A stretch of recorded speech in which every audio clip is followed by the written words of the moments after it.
At this point, most of us are attached to our phones 24/7 and relying on apps like GPS every day.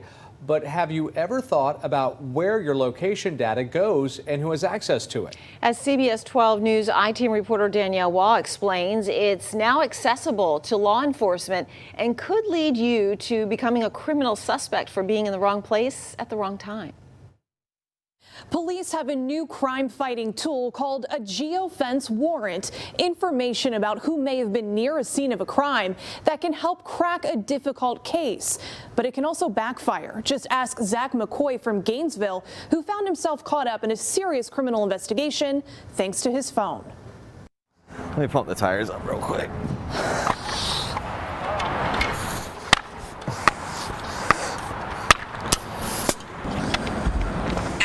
Started. Afternoon exercise tracked in his Runkeeper app.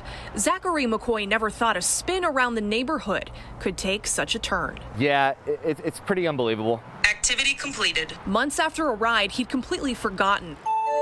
Zach got an email from Google warning that law enforcement requested location information from his phone, which was stored on their servers. The notice also contained a case number, which turned out to be a felony burglary investigation being conducted by Gainesville police. Expensive jewelry stolen from a house Zach passed by on his bike. Now, out of the blue, his cell phone location data made him a suspect. I was, really confused, to say the least. Confused, but also scared. Scared and having no idea what to do, Zach hired defense attorney Caleb Kenyon, who had never seen a warrant like this in his entire career. But as soon as I realized, this is a search warrant that a judge signed off on, it was pretty clear that this was an overreach. Gainesville police were using what's called a geofence warrant. Police place a virtual perimeter around a crime scene and determine a window of time during which they believe the crime occurred. They then ask a judge to sign a warrant like this one, asking Google for cell phone location data that fits those parameters. That nets detectives a list of phone numbers and potential suspects. Kenyon says it's a clear violation of the Fourth Amendment requirement for probable cause in obtaining a warrant. The problem with geofence warrants is that they don't have what's called that particularity that's required. It's essentially a broad, sweeping general warrant of the judge says, okay, law enforcement, you can get anyone and everyone that is in any proximity to the crime scene. Zach's warrant got thrown out by the judge and he was in the clear, but he still had to pay a price.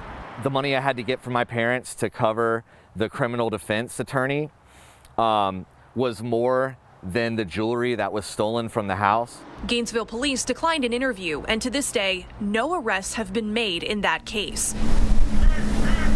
But in other cases, geofencing has put dangerous people behind bars. Tell me what's going on. You said you were bleeding? Oh. That's the voice of Mitchell Jones, stabbed in his home in Cobb County, Georgia. He died shortly after making this 911 call. Where are you at in the house? Help! Help! Help! The police are here. But his last words gave police important clues, an exact time and place for the geofence warrant.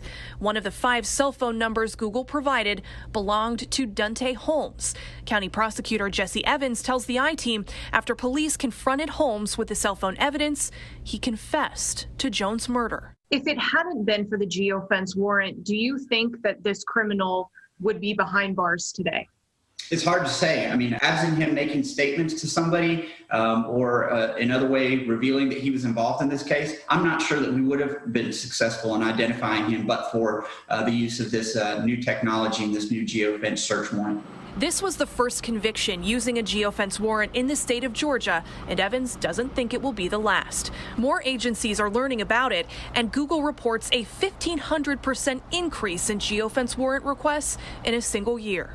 Despite the privacy concerns that some groups might raise about the use of the technology, let's not forget that but for the use of that technology, we might not be able to get answers and accountability for victims' families who are very deserving of justice as well.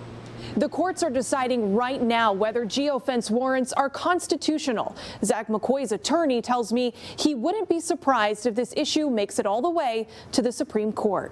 Danielle Waugh, CBS 12 News.